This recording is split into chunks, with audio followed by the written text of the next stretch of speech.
ನಮಸ್ಕಾರ ವೀಕ್ಷಕರೇ. ತಂದೆಯ ಮನೆಯಲ್ಲಿ ವಾಸವಿದ್ದ ಮಾತ್ರಕ್ಕೆ ಕೂಡು ಕುಟುಂಬದಲ್ಲಿನ ಆಸ್ತಿ ಮಗನಿಗೆ ಸಿಗುತ್ತಾ ಇಲ್ವಾ ಅನ್ನೋದಕ್ಕೆ ರಾಜಸ್ಥಾನ ಹೈಕೋರ್ಟ್ ಒಂದು ಮಹತ್ವದ ತೀರ್ಪನ್ನು ನೀಡಿದೆ. ತನ್ನ ತಂದೆ ಸಂಪಾದಿಸಿದ ಆಸ್ತಿಯ ಮೇಲೆ ಮಗನಿಗೆ ಯಾವುದೇ ಹಕ್ಕಿಲ್ಲ ಅಂತ ಹೇಳಿ ಸ್ಪಷ್ಟಪಡಿಸಿದೆ. ಅಂದರೆ ತಂದೆ ಪ್ರೀತಿಯಿಂದ ಮಗನನ್ನ ಮನೆಯಲ್ಲಿ ಇರಲು ಬಿಟ್ಟ ಮಾತ್ರಕ್ಕೆ ಮಗನಿಗೆ ಮನೆಯ ಮಾಲೀಕತ್ವ ಸಿಗುತ್ತದೆ ಎಂದು ಭಾವಿಸುವುದು ಸರಿಯಲ್ಲ ಅಂತೇಳಿ ನ್ಯಾಯಾಲಯ ತೀರ್ಪು ನೀಡಿದೆ. ಮಕ್ಕಳು ಪೋಷಕರ ಅನುಮತಿಯೊಂದಿಗೆ ಮಾತ್ರ ಮನೆಯಲ್ಲಿ ಉಳಿಯಬಹುದು ಮತ್ತು ತಂದೆಗೆ ಯಾವುದೇ ಸಮಯದಲ್ಲಿ ಅನುಮತಿಯನ್ನು ಹಿಂಪಡೆಯುವ ಹಕ್ಕಿದೆ ಎಂದು ನ್ಯಾಯಾಲಯ ಹೇಳಿದೆ. ಒಂದು ಪ್ರಕರಣದಲ್ಲಿ ಒಬ್ಬ ತಂದೆ ಕೆಲವು ವರ್ಷಗಳ ಹಿಂದೆ ತನ್ನ ಸ್ವಂತ ಹಣದಿಂದ ಖರೀದಿಸಿದ ಭೂಮಿಯಲ್ಲಿ ಮನೆ ನಿರ್ಮಿಸಿದ್ದರು. ಅವನ ಮಗನ ಮದುವೆಯಾದ ನಂತರ ಎಲ್ಲರೂ ಜಂಟಿ ಕುಟುಂಬವಾಗಿ ಒಟ್ಟಿಗೆ ವಾಸಿಸುತ್ತಿದ್ದರು. ಆದಾಗ್ಯೂ ನಂತರ ಭಿನ್ನಾಭಿಪ್ರಾಯಗಳಿಂದ ಮಗ ಕುಟುಂಬವನ್ನು ಮನೆಯಿಂದ ಹೊರ ಹೋಗುವಂತೆ ಕೇಳಿದ.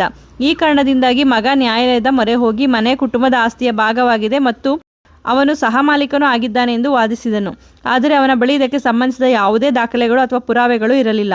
ಕುಟುಂಬದಲ್ಲಿ ತಂದೆ ಮತ್ತು ಪುತ್ರರ ನಡುವೆ ಉದ್ಭವಿಸುವ ಆಸ್ತಿ ವಿವಾದಗಳಿಗೆ ಈ ತೀರ್ಪು ಸ್ಪಷ್ಟ ಸಂದೇಶವನ್ನು ರವಾನಿಸಿದೆ.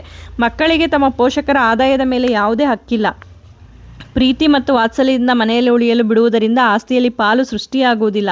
ತನ್ನ ಆಸ್ತಿಯನ್ನು ಬಳಸುವುದು, ಅದನ್ನು ಯಾರಿಗೆ ಕೊಡುವುದು ಮತ್ತು ಮನೆಯಲ್ಲಿ ಯಾರಿಗೆ ಇಡುವುದು ಸಂಪೂರ್ಣವಾಗಿ ತಂದೆಯ ಮೇಲೆ ಅವಲಂಬಿತವಾಗಿದೆ ಎಂಬುದನ್ನು ಈ ತೀರ್ಪು ಮತ್ತೊಮ್ಮೆ ನೆನಪಿಸಿದೆ. ಅಂದರೆ ಇಲ್ಲಿ ತಂದೆಯ ಸಂಪೂರ್ಣವಾದದ್ದು ಸ್ವಯಾರ್ಜಿತ ಆಸ್ತಿಯಾಗಿದೆ. ಅದ ಜಾಗ ತೆಗೆದುಕೊಂಡಿರೋದಾಗಿರ್ಬೋದು, ಮನೆ ಆಗಿರ್ಬೋದು, ಪ್ರತಿಯೊಂದು ಕೂಡ ತಂದೆ ತನ್ನ ಸ್ವಯಾರ್ಜಿತ ಆಸ್ತಿಯಿಂದ ಮಾಡಿರೋವಂಥದ್ದು, ತನ್ನ ಸ್ವಂತ ಸಂಪಾದನೆಯಿಂದ ಮಾಡಿರೋವಂಥದ್ದು. ಆದ್ದರಿಂದ ಇದರಲ್ಲಿ ಮಗನನ್ನು ಇರೋದಕ್ಕೆ ಬಿಟ್ಟಿದ್ದಾನೆ ಅಂದ ಮಾತ್ರಕ್ಕೆ ಆ ಆಸ್ತಿ ಮಗನಿಗೆ ಪಾಲು ಸಿಗೋದಿಲ್ಲ ಅಂತೇಳಿ ಸ್ಪಷ್ಟವಾಗಿ ತಿಳಿಸಿದೆ.